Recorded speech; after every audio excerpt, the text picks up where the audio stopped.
Hello दोस्तों, अभी के इस क्लास में हम लोग क्लास 10th के लिए आज के परीक्षा के लिए सामाजिक विज्ञान के ओरिजिनल क्वेश्चन पेपर का सब्जेक्टिव क्वेश्चन आंसर देखेंगे। तो आप लोग से रिक्वेस्ट है कि आप लोग क्लास में अंत तक बने रहिएगा, क्योंकि अभी के इस क्लास में हम लोग क्लास 10th के सोशल साइंस यानी सामाजिक विज्ञान के सब्जेक्टिव क्वेश्चन आंसर को देखने वाले हैं। इसका ऑब्जेक्टिव क्वेश्चन हम बता दिए हैं। अगर आप लोग इसका ऑब्जेक्टिव नहीं देखे होंगे तो जाकर देख लीजिएगा, क्लास कराए हैं इसका ऑब्जेक्टिव का, और ये ओरिजिनल क्वेश्चन पेपर हैं, इसका ऑब्जेक्टिव भी हम करा दिए हैं। तो सोशल साइंस के क्वेश्चन पेपर हैं और आप लोग का विषय कोड 101 रहेगा। क्लास 10th मासिक परीक्षा मई 2024 आप लोग का एग्जाम जो होगा 50 नंबर का होगा और समय यहाँ पर 1 घंटा 30 मिनट का रहेगा। तो सबसे पहले तो आप लोग का खंड अ मिलेगा, यानी सेक्शन है जिसमें वस्तुनिष्ठ प्रश्न पूछा जाएगा 1 से लेकर 30 तक, जिनमें से किन्हीं 24 प्रश्नों के जवाब देना है। उसके बाद यहाँ पर खंड ब मिलेगा। खंड ब में आपसे लघु उत्तरीय प्रश्न और दीर्घ उत्तरीय प्रश्न पूछा जाएगा।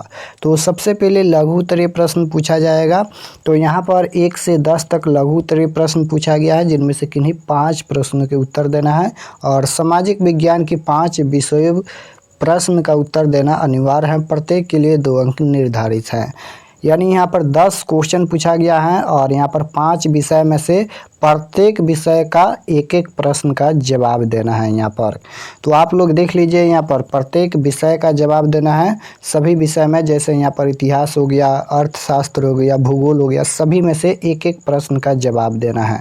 तो सबसे पहले यहाँ पर हिस्ट्री का क्वेश्चन पूछा गया है। देख सकते हो यहाँ पर फर्स्ट क्वेश्चन में पूछा गया है कि मेटरनिक व्यवस्था का मुख्य उद्देश्य क्या था। उसके बाद 2 नंबर है जुलाई 1830 की क्रांति का क्या प्रभाव पड़ा। तो ये 2 क्वेश्चन इतिहास में पूछा गया है। देख सकते हो अथवा यहाँ पर दिया गया है, दोनों में से किन्हीं एक प्रश्नों के जवाब देना है इतिहास में। उसके बाद यहाँ पर क्वेश्चन नंबर 3 देखिए, यहाँ पर ये राजनीति विज्ञान का क्वेश्चन है। इसमें भी 2 क्वेश्चन पूछा गया है। पहला है भारत के विधायकों में महिलाओं की प्रतिनिधि की स्थिति क्या है। उसके बाद है कि सामाजिक विभेद से क्या अभिप्राय है। तो ये 2 क्वेश्चन पूछा गया है राजनीतिक शास्त्र में, यानी राजनीति पॉलिटिकल साइंस में। उसके बाद अर्थशास्त्र में यहाँ पर 2 क्वेश्चन पूछा गया है। यहाँ पर मिश्रित अर्थव्यवस्था से क्या आपका अभिप्राय है। और यहाँ पर भूगोल से भी 2 क्वेश्चन पूछा गया है, जिनमें से एक एक प्रश्न का जवाब देना है। उसके बाद आपदा प्रबंधन का कुछ क्वेश्चन 2 क्वेश्चन पूछा गया है, जिनमें से एक प्रश्नों के जवाब देना है। उसके बाद यहाँ पर दीर्घ उत्तरीय प्रश्न पूछा गया है। देख सकते हो ये दीर्घ उत्तरीय प्रश्न है। प्रश्न संख्या 11 से 18 तक दीर्घ उत्तरीय प्रश्न है। किन्हीं 4 प्रश्नों के उत्तर देना है और सामाजिक विज्ञान के 4 विषयों में से प्रत्येक से एक प्रश्न का जवाब देना है। यानी यहाँ पर चारों विषय में से एक एक प्रश्न का जवाब देना है दीर्घ उत्तरीय प्रश्न में भी। तो यहाँ पर हिस्ट्री में क्वेश्चन पूछा गया है। देख सकते हो 2 क्वेश्चन हिस्ट्री में पूछा गया है, जिनमें से एक का जवाब देना है और ये 4 अंक का रहेगा। तो यहाँ पर 11 नंबर में पूछा गया है कि 1848 की फ्रांसीसी क्रांति के क्या कारण थे। उसके बाद है कि जर्मनी के एकीकरण की बधाई क्या थी। उसके बाद पॉलिटिकल साइंस में पूछा गया है कि लोकतंत्र किस प्रकार सामाजिक विभेद निवारण में सहायक है। यहाँ पर देख सकते हो। उसके बाद है यहाँ पर अथवा में दिया गया है कि संप्रदायिका देश के विकास में किस प्रकार बाधक है, चर्चा करें। उसके बाद अर्थशास्त्र यानी इकोनॉमी से भी 2 क्वेश्चन पूछा गया है। यहाँ पर मानव विकास सूचकांक पर संक्षिप्त टिप्पणी लिखे। उसके बाद यहाँ पर अथवा में भी दिया गया है। उसके बाद भूगोल का क्वेश्चन पूछा गया है। 2 क्वेश्चन भूगोल का है, जिनमें से एक का जवाब देना है। और दीर्घ उत्तरीय प्रश्न में आपदा प्रबंधन से क्वेश्चन नहीं पूछा जाता है, फाइनल बोर्ड परीक्षा में भी और इसमें भी, तो आप लोग याद रखिएगा। तो ये सभी क्वेश्चन पूछा गया है। चलिए अब हम लोग इसका आंसर देख लेते हैं। तो क्वेश्चन नंबर 1 का आंसर यहाँ पर लिखा गया है। आप लोग स्क्रीनशॉट लेना चाहते हो तो ले सकते हो, या हम इसका PDF अभी यहाँ पर टेलीग्राम ग्रुप में सेंड कर देंगे। तो आप लोग टेलीग्राम ग्रुप जरूर ज्वाइन कर लीजिएगा, डिस्क्रिप्शन में लिंक मिलेगा। तो क्वेश्चन नंबर 1 का आंसर आप लोग लिखिएगा कि इस व्यवस्था का उद्देश्य यूरोप में संतुलन कायम करना था। वह संतुलन जिसे फ्रांस की क्रांति और नेपोलियन के युद्धों ने भंग कर दिया था। मेटरनिक ने क्रांतिकारी विचारों को ऑस्ट्रेलिया में पनपने न देने का दृढ़ संकल्प लिया हुआ था और इन्हीं क्रांतिकारी भावनाओं के भड़कने पर वह पतन को प्राप्त हुआ। तो क्वेश्चन नंबर 1 का आंसर यहाँ पर समाप्त होता है।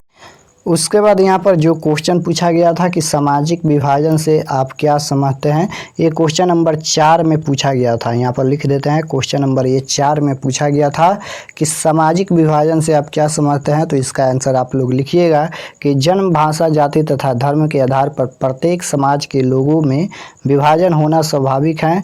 इन आधारों पर जब लोग अलग अलग समुदायों में बंट जाते हैं तब उसे हम सामाजिक विभाजन कहते हैं। दुनिया तमाम देशों में सामाजिक विभाजनों के आधार अलग अलग होते हैं। तो क्वेश्चन नंबर 4 का आंसर यहाँ पर समाप्त होता है। उसके बाद ये क्वेश्चन नंबर 6 है। क्वेश्चन नंबर 6 पूछा गया था कि मिश्रित अर्थव्यवस्था क्या है। तो क्वेश्चन नंबर 6 का आंसर यहाँ पर लिखा गया है, मिश्रित अर्थव्यवस्था क्या है। उसके बाद क्वेश्चन नंबर 8 पूछा गया था कि संसाधन क्या है। तो संसाधन का यहाँ पर परिभाषा लिखा गया है। उसके बाद यहाँ पर ये देख लेते हैं, ये प्राकृतिक आपदा पूछा गया था कि प्राकृतिक आपदा क्या है। तो प्राकृतिक आपदा में लिखिएगा कि प्राकृतिक आपदा ऐसी आपदाएं जो प्राकृतिक कारणों से घटती हैं, प्राकृतिक आपदाएं कहलाती हैं। जैसे सूखा, बाढ़, भूकंप, सुनामी और भूस्खलन, चक्रवात आदि प्राकृतिक आपदाएं कहलाती हैं। इसका आंसर बस यहाँ तक लिखना है। यहाँ पर जो पूछा गया था कि प्राकृतिक आपदा क्या है, बस इतना ही लिखना है। ये मानव जनित आपदा है, इसको नहीं लिखना है क्योंकि मानव जनित आपदा नहीं पूछा गया है। केवल यहाँ पर प्राकृतिक आपदा लिखना है कि प्राकृतिक आपदा क्या है। तो वैसी आपदाएं जो प्रकृति के रूप में घटित होती हैं उसे प्राकृतिक आपदा कहते हैं। पढ़ाए भी हैं, जैसे सूखा हो गया ये प्राकृतिक आपदा है, बाढ़ हो गया, भूकंप हो गया, सुनामी हो गया। मानव जनित आपदा क्या होता है, जो मानव के द्वारा घटित होता है। तो इस तरह से आप लोग इतना ही आंसर लिखिएगा प्राकृतिक आपदा में। उसके बाद क्वेश्चन नंबर यहाँ पर देख लेते हैं। ये क्वेश्चन नंबर 1848 ईस्वी की फ्रांसीसी क्रांति, ये क्वेश्चन नंबर कितना है एक बार देख लेते हैं। देख सकते हो यहाँ पर क्वेश्चन नंबर 11 में पूछा गया है कि 1848 की फ्रांसीसी क्रांति के क्या कारण थे। तो इतिहास के क्वेश्चन नंबर 11 है। क्वेश्चन नंबर 11 यहाँ पर हम लिख देते हैं। क्वेश्चन नंबर ये 11 है। क्वेश्चन नंबर 11 का आंसर यहाँ तक लिखा गया है, आप लोग देख लीजिए। क्वेश्चन नंबर 11 का आप लोग आंसर लिखिएगा यहाँ तक लिखिएगा क्वेश्चन नंबर 11 का। और ये दीर्घ उत्तरीय प्रश्न का आंसर है क्वेश्चन नंबर 11। उसके बाद यहाँ पर ये क्वेश्चन नंबर 14 है। क्वेश्चन नंबर 14 का आंसर यहाँ तक लिखा गया है, देख सकते हो। क्वेश्चन नंबर 14 का आंसर यहाँ तक लिखना है, क्वेश्चन नंबर 14 का आंसर। उसके बाद क्वेश्चन नंबर 15 देखिए, क्वेश्चन नंबर 15 का आंसर यहाँ तक लिखना है, देख सकते हो। यहाँ पर ये क्वेश्चन नंबर 15 पूछा गया था कि मानव विकास रिपोर्ट क्या है। तो इसका आंसर लिखिएगा, मानव विकास रिपोर्ट के द्वारा विभिन्न देशों के लोगों की तुलना, लोगों के शैक्षिक स्तर, उनकी व्यवस्था की स्थिति और प्रति व्यक्ति आय की जानकारी प्राप्त की जाती है।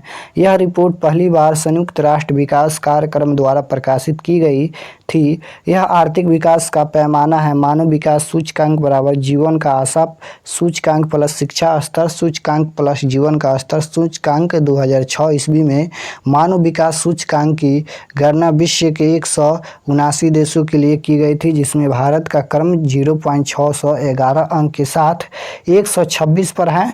बगल का पड़ोसी देश से श्रीलंका भारत से 33 क्रम आगे था। तो क्वेश्चन नंबर 15 का आंसर यहाँ पर समाप्त होता है। तो ये सभी हम लघु उत्तरीय और दीर्घ उत्तरीय प्रश्न बता दिए हैं और अभी इसका PDF हम टेलीग्राम ग्रुप में सेंड कर देते हैं। तो आप लोग टेलीग्राम का लिंक डिस्क्रिप्शन में है, ज्वाइन कर लीजिए। तो ऑब्जेक्टिव भी बता दिया है, ऑब्जेक्टिव आप लोग नहीं देखे होंगे तो डिस्क्रिप्शन में लिंक मिलेगा या हमारे चैनल पर जाकर देख लीजिएगा इसका ऑब्जेक्टिव ओरिजिनल। और चैनल को ज़रूर सब्सक्राइब कर लेना ताकि आने वाले नेक्स्ट क्लास आपके पास ज़रूर पहुँचे, क्योंकि यहाँ पर 2025 बोर्ड परीक्षा का तैयारी भी कराया जाता है। तो आप लोग तैयारी ज़रूर कीजिएगा हमारे चैनल से। मिलते हैं नेक्स्ट क्लास में, आप सभी को धन्यवाद।